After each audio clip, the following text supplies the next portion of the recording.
आशियानों को डूबने से बचा ले। उत्तराखंड के हल्द्वानी में हो रहा ये आंदोलन भारत की सेकुलर व्यवस्था का परिणाम है। रेलवे की भूमि पर अतिक्रमण करने वाले उन लोगों को ठेंगा दिखा रहे हैं जो नियम कानून से चलना पसंद करते हैं। जिन अतिक्रमणकारियों को रेलवे अधिनियम 1989 के अंतर्गत जेल होनी चाहिए थी, वे सड़कों पर उतरे हुए हैं, सरकार और प्रशासन को ब्लैकमेल कर रहे हैं।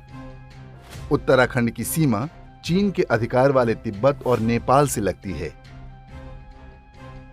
कांग्रेस के शासनकाल में बड़ी संख्या में बाहर से लाकर मजहबी आबादी बसाई गई ताकि हिंदुओं की इस पवित्र देवभूमि में जनसांख्यिकी परिवर्तन कराया जा सके।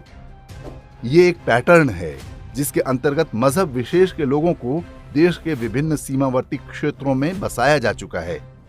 इसके पीछे का उद्देश्य समझना बहुत कठिन नहीं है।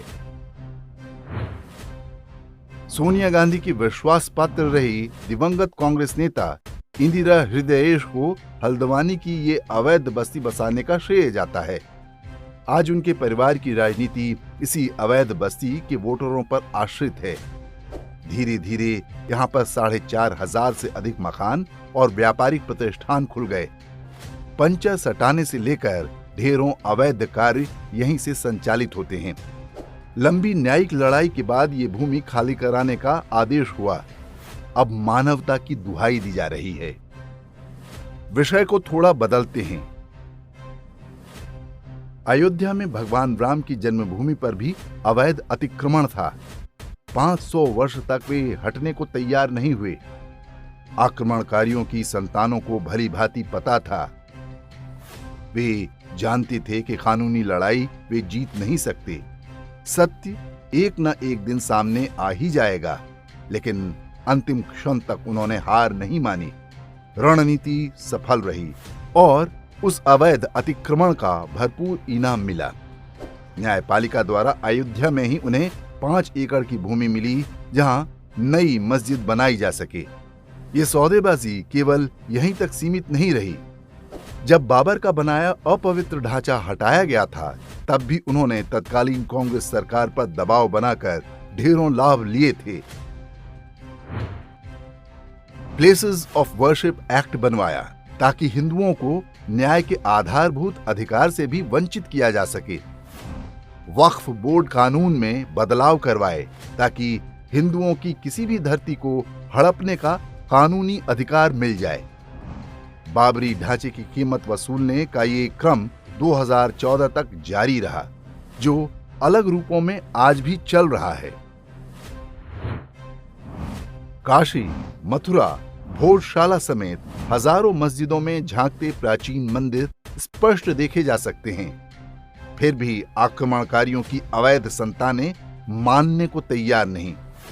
उनकी रणनीति बहुत स्पष्ट है। हम एक मंदिर मुक्त कराकर खुश हो रहे हैं। उनकी गिद्ध दृष्टि पूरी भारत भूमि पर है। हल्द्वानी का ये क्षेत्र इकलौता नहीं है। देश के लगभग हर राज्य और हर नगर में ऐसी अवैध बस्तियां बसाई गई हैं, अधिकांश हड़पी हुई भूमि पर। ऐसा नहीं है कि हल्द्वानी के इन अवैध नागरिकों और उनके हितैषियों को नियम कानून की जानकारी नहीं। वे जानते हैं कि इस न्यायिक लड़ाई में भी उनकी हार तय है, लेकिन उन्हें पता है कि दबाव बनाने पर भारत का पूरा तंत्र घुटने टेक देगा। सौदेबाजी होगी और रेलवे की भूमि खाली करने के बदले में वे मोटी कीमत वसूल सकेंगे। हो सकता है कि उन्हें उत्तराखंड में ही किसी अच्छी भूमि पर ले जाकर बसाया जाए। वहां पर उनके मकान और दुकानें भी सरकार ही बनवा कर दे। उन हिंदुओं के पैसे से जिन्होंने अपनी मेहनत की कमाई पूरी निष्ठा के साथ सरकार को टैक्स के रूप में दी थी। देश में सेना और रेलवे के बाद सबसे अधिक भूमि वक्फ बोर्ड के पास है, लेकिन ये अतिक्रमणकारी वक्फ की जमीन पर नहीं बसाए जाएंगे। उन्हें तो उन सभी रणनीतिक रेलवे लाइन और हाईवे पर नियंत्रण करना है जो किसी भी आपात परिस्थिति में अत्यंत महत्वपूर्ण हो सकते हैं। वे देश में ढेर सारे चिकन नेक बनाना चाहते हैं। भारत का सेकुलर तंत्र इस काम में उनका सहायक है।